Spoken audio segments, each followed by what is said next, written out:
Pomaže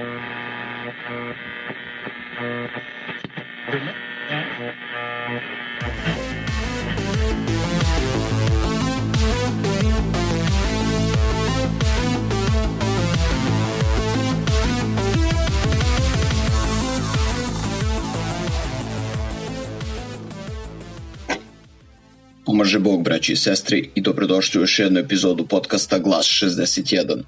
Radosna vest nas je zadesila prošle nedelje, kada je antisrpska vlast uzdrmana revoltom nacionalističke omladine. Naime, prethodne nedelje gmizavac Aleksandar Vučić je najavio potpuno zatvaranje Beograda preko vikenda, kao odgovor na sve veći broj zaraženih i preminulih od kineskog virusa COVID-19.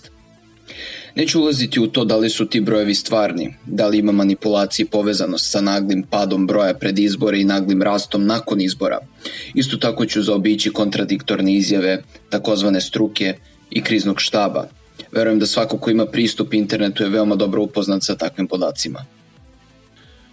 Ono što je tema ove epizode jeste neočekivana eksplozija bunta usmerena direktno protiv režima Aleksandra Vučića i njegove pogubne politike, ali i protiv čitavog sistema mondijalističke okupacije Srbije.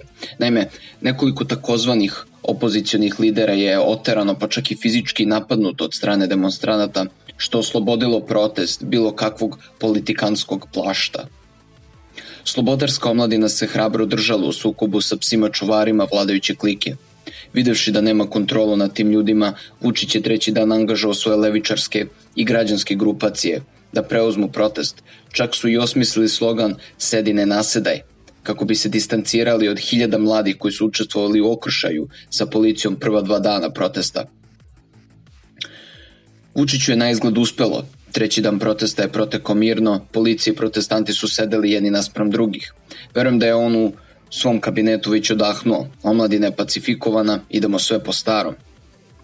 Ali onda je došao 4. dan. I na svoje iznenađenje Vučića, ali i građansko-levičarskog ološa, nacionalisti i patriotska omladina preuzimaju protest i nastavljaju ga. Uz povike protiv vlasti i opozicije, svih politikanata, skandiranje protiv Antife, policije izdaje Kosova, uspevanje himne i nacionalnih pesama, na hiljade mladih diže glas i ponavlja "prvi i drugi dan". Režim je u panici, što se videlo u ponašanju policije, koja je prvo postupala veoma defanzivno. Čak i kada su demonstranti došli na vrata zmijarnika, zvanog Narodna skupština, razbijući kamere, prozore i vrata, policija nije reagovala. Te kasnije se stvara kordon i posle 11 časova se pokreće rasterivanje masa upotrebom suzavca, batinjanja, u koji su učestvovali jedinice SAJ-a. Bezbednosnim strukturama lojalnim režimu Aleksandra Vučića nanet je nezapamćen udarac. Ovde ne mislim o fizičkim povredama koje su policajci pretrpeli, niti o razbijanju stakla i navodno i nedokazano paljenje policijskih kola, već o moralu i ugledu.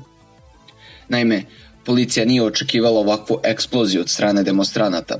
Prvi dan su uspeli da uđu u skupštinu, nešto što je prethodnih godina, pogotovo za vreme vladavine trenutnog predsednika Aleksandra Vučića, bilo nezamislivo. Ovakav kiks je sigurno izazvao i sukobe unutar policije i mnogi su sigurno dobili ukore i žestoke primedbe. Isfrustrirani, oni su svoj bes ispoljili nad bilo kojoj osobi koja im je došla ruke, bio on omladinac na biciklu u Novom Sadu ili srednjovečna žena kod doma sindikata. Svi su redom dobijali batine i bili maltretirani.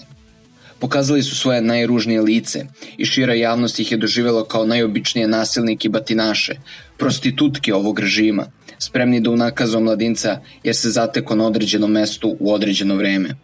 Vučić je sa druge strane prvo pokušao da svali krivicu na takozvanu opoziciju, kako su oni iscenirali nasilje i kako kada već ne mogu izborima hoće nasiljem da zauzmu vlast. Panika ga je uhvatila onog momenta kada je video kako ta slobodarska masa kao pacove tera predstavnike opozicije. Vuk Jeremić, Sergej Trifunović, Dragan Đilas, Saša Radulović, pa čak ni Boško Obradović nije bio dobrodošao. Ostavši bez jasnog krivca, Vučić pokreće pacifikaciju protesta sa svojim građansko-levim saveznicima iz grupa poput Ne davimo Beograd, Pokret slobodnih građana i Žena u crnom. Uz to pušta u mediji informacije o stranom uticaju u protestima, spomenuvši crnogorske pa kasnije preko svojih tabloida i ruske službe. Ništa mu nije pomoglo da spreči 4. noć borbi i da shvati da je konačno izgubio ulice. Prva pobeda ovih protesta jeste ukidanje zabrane kretanja za vikend i time omogućeno vernom narodu da prisustvom na nedeljnoj liturgiji proslavi dan svetih apostola Petra i Pavla. Druga pobeda ovih protesta jeste snažan udarac svim takozvanim građanskim opozicionim organizacijama i strankama. Sada se jasno videlo ko je ko. I takozvana patriotska opozicija je izgubila bilo kakav kredibilitet kod mladih, prvenstveno mislim na grupacije poput Zavetnika, Levijatana, Srpske desnice i sličnih botovskih skupina. Onda vođe takozvane opozicije su bukvalno proterane s ulica, njihove karijere su gotove, bilo oni desnog, levog ili centralnog opredeljenja. Svi oni koji su bojkotovali izbore i oni koji su kupljeni učestvovali na njima su poraženi od strane naroda i omladine koje su sudila da pokaže zube. Građanština i levičari su pokošeni, u očima svih slobodarskih ljudi u Srbiji su se prikazali kao beskičmenjaci i kukavice i kao takvi će nastaviti da trunu sa svojom kvazi aktivističkom karijerom. I najzad, treća pobjeda i možda najblistavija i pobjeda koja je bitna na duge staze je ta da je Aleksandar Vučić napokon, posle 8 godina nesmetane vladavine, izgubio ulice. Njegova taktika kupovine vođa navijačkih grupa više ne rađa plodove. Posle 8 godina manipulacija i spletkaranja pojavila se masa koja nema ničije konce na sebi i nas raduje da smo deo takve skupine. Vučić je prethodne nedelje video samo deo onoga što čeka njega i celu vladajuću kliku ukoliko pođu za konačnim odricanjem Kosova i Metohije i nas to raduje. Posle 8 godina vladavine osetio je strah od naroda. Hteo bih takođe da iskažem divljenje spram mnogih koji su se prethodne večeri našli pred Skupštinom.